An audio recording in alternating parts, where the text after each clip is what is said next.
राजस्थान की धरती पर मान्यवर वामन मेश्राम जी का राष्ट्रीय राजपूत करणी सेना परिवार और दहेज विरोधी संघ की ओर से हार्दिक अभिनंदन स्वागत करता हूं।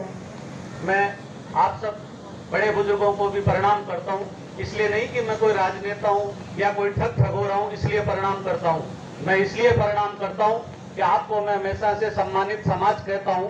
वो सम्मानित समाज इसलिए कहता हूं कि जिस स्कूल में मैं पढ़ा, जिस हॉस्पिटल में मेरे माता पिता का इलाज हुआ, जिस हॉस्पिटल में मेरे पोते पोती जन्मे, जिस रेलवे में मैं बैठता हूँ, वो रेलवे स्टेशन, वो बस स्टैंड, वो एयरपोर्ट, उसमें सब में आपका परिश्रम, आपकी कला और पसीना लगा हुआ है। इसलिए मैं आपका सम्मान करता हूँ। रहा सवाल, मेरा दुर्भाग्य है, मैं तो चाहता नहीं था कि मैं राजपूत पैदा हूँ और आप भी नहीं चाहते थे कि दलित पैदा हो। ये भारत की व्यवस्था थी, उसमें हम सारे शामिल हो गए और ठगे गए। और हमारे साथ तो आपसे भी बड़ा धोखा हुआ। हमें तो चौकीदार बना के हमें काम में ले लिया गया और आप लोगों से हमारी दूरी बढ़ा दी गई। मैं यहाँ बैठा हूँ, मेरी बहन अभी कह रही थी कि मणिपुर जैसी घटना हो सकती है। मैं बहन विश्वास दिलाता हूँ, मैं और खुर्शीद भाई दोनों एक ही अंश और वंश के व्यक्ति हैं। मैं महाराज शेखा का दोहिता हूँ, अंश हूँ। मैं प्रतिज्ञाबद्ध हूँ कि किसी माता और बहन के सामने, अगर किसी क्षत्रिय की सामने, किसी महिला के सामने ऐसा हुआ तो हम हमारी जान दे देंगे, लेकिन कायरता नहीं दिखाएंगे। मैं जातिवादी नहीं हूँ, मैं जातिवाद का पक्षधर भी नहीं हूँ। जातिवाद का मतलब ही नहीं समझ पाए हम एकता की बातें करते हैं। हम एक होंगे कैसे?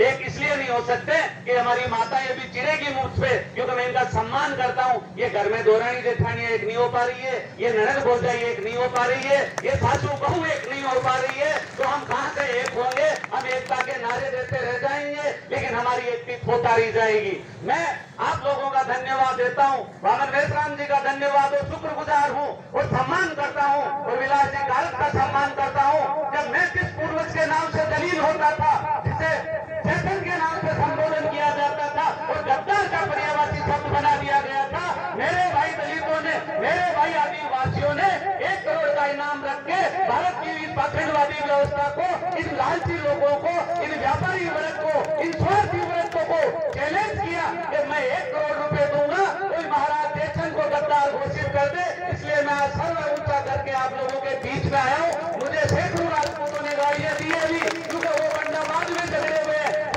उन नालायकों के ताल में फंसे हुए। उन्होंने कहा तुम ठग मराने क्यों जा रहा है? मैं सर्वगत के ऊंचा आया हूँ, आपके विश्वास से आया हूँ, आपके प्रेम से आया हूँ। मैं किसी गर्ज से और स्वार्थ से आपके बीच में नहीं आया हूँ। और मैं माता हूँ, आपको और कहना चाहता हूँ कि जब तक आप संगठित नहीं होंगे, तो संगठित का मैंने आपको बता दिया, घर की संगठन। मैं कुरीतियों का उन्मूलन कर रहा हूँ 27 साल से। मैंने मेरे बच्चों का दहेज नहीं लिया, 1 रुपया नहीं लिया, 1 बेस नहीं लिया, साफा नहीं लिया। अंगूठी सफारी तो बहुत दूर की बात है। मेरा बच्चा पत्रकार है, मेरा बच्चा इंजीनियर है, मैं होटल व्यवसायी हूँ, मैं मार्बल व्यवसायी हूँ। क्यों? कि हमारी जमीनें भी काटी पाखंडियों ने इन दहेज के चक्कर में, इस दारू के चक्कर में। इसलिए मैं गोल टेबल दारू पीने वालों का भी विरोध करता हूँ। मैं नहीं कहता कि आप लोग दारू मत पियो, लेकिन नशे से तो बच के रहो, और नशा करना है तो बंधुओं घर में कोई 1-2 घूंट छुप के पी लो।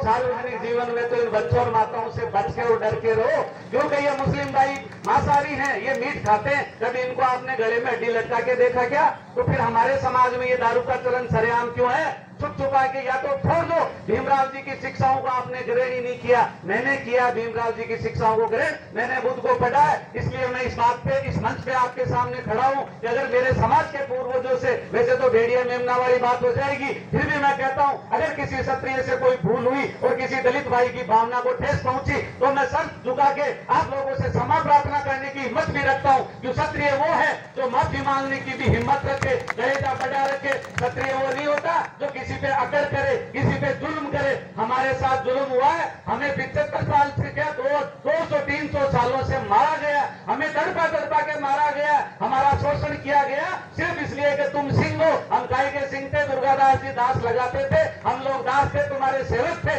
तब तक तो हमारी इज्जत आबरू थी, जब से हमें सिंह बनाया गया हम भेड़िए बन गए, हमारी अक्ल मारी गई और हमारी ये दुर्गति होने को आ गई। इसलिए मैं आप लोगों को विश्वास दिलाता हूँ, अब परिवर्तन आ रहा है, सब समझ समझने लगे मैं इस आरएसएस का प्रबल विरोधी हूँ, क्योंकि ये हमें हिंदू बनाते हैं तब तो हम राजपूत बहुत प्रिय लगते हैं कि साहब हमारी वाई होती है, मैं हिंदू बन के कोई पोस्ट डाल दूं तो मेरी तारीफ में सैकड़ों कसीदे कटे जाएंगे, लेकिन भूल से मैं ये कह दूं कि मैं क्षत्रिय हूं तो मुझे शोषित अत्याचारी पता नहीं क्या क्या कहा जाएगा, जबकि मेरी तो चौपीढ़ी में ही कोई राजा महाराजा नहीं है। मैं तो 2.5 बीघा जमीन का मालिक एक साधारण सा गरीब राजपूत हूं जो झूठे छपरे से चल के मेरे पुरुषार्थ से मेरे बाप और माँ के पुण्य से यहाँ तक पहुंचा हूं, तो मैं किस बात का सामंत बनूं? आप और हम सब गांव में रहते हैं और मैं तो उस समाज से आता हूं कि जिसको जगाने के लिए रामदेव जी ने 500 साल पहले प्रयास किया और हमें जगाने की कोशिश की, लेकिन इन पाखंडियों का प्रभाव देखो कि हमें नींद में ही सुला दिया, कुंभकर्णी बना दिया। डालीबाई को रामदेव जी ने बहन बनाया, रामदेव जी ने डालीबाई को बहन बनाया। हमारे गोगा जी जो आप सब जानते हो लक्ष्मी मेला भरता है, वहां तो वाल्मीकि रतन जी का फोटो भी लगी हुई है, मूर्ति भी लगी है और वज्जूभाई मेघवाल के पहले भोग लगता है। जिस मीरा का मैं वंशज हूँ, गर्व करता हूँ, मेरतिया राठौड़ हूँ, उसके तो गुरु ही रेदास जी थे और आज भी आप मेरता पधारना चारभुजा मंदिर में रेदास जी के अनुयायियों का और उनके वंशजों का जीर्णकर परिवार से भोग लगता है। लेकिन हमारे साथ कितना बड़ा धोखा किया। जिस राम के बारे में तो ये राम राम करके वोट लेते हैं, महाराज हरिश्चंद्र जी के बारे में कभी नहीं बोलते, जिसने राम से भी 20 पीढ़ी पहले जन्म लेके और आप दलित समुदाय के किसी व्यक्ति के संसार में नौकरी की थी। राजपूत कभी छुआछूती और छुआछूत में विश्वास नहीं करता था, लेकिन इन लोगों ने अपनी स्वार्थ पूर्ति के लिए व्यापारी वर्ग और इस पाखंडवाद ने हमें जकड़ लिया और हमें गला घोट के मार दिया। इसलिए आप और हमें दूरी जो बढ़ी उसके लिए मैं माफी चाहता हूं, लेकिन अब उसमें सुधार होगा। और सुधार कैसे होगा कि हमें विश्वास बढ़े, ये जो दूरी हो गई है उसको मिटाया जाए। उसके लिए मैं आपको और भी हाथ जोड़ के मेरी तरफ से विनती है कि बार बार बात आती है कि राजपूत घोड़ी के सामने फिर जाते हैं और घोड़ी रोकते हैं, ये सच्चाई है। एक तो उदाहरण सब समाज में होते हैं और ये मैं मानता हूं, लेकिन आप लोगों से भी निवेदन है कि आप आराम से घोड़ी क्या आप तो हाथी पे बैठे, लेकिन ये डीजे जो बीमारी आ गई इससे थोड़ा बचे, अश्लील गानों से बचे, शराब से बचे। हम लोग आपकी घोड़ी की पाक पकड़ के आपको हमारी बिंदोरी आप हम निकलवाएंगे। जय हिंद, जय भारत, जय हिंद।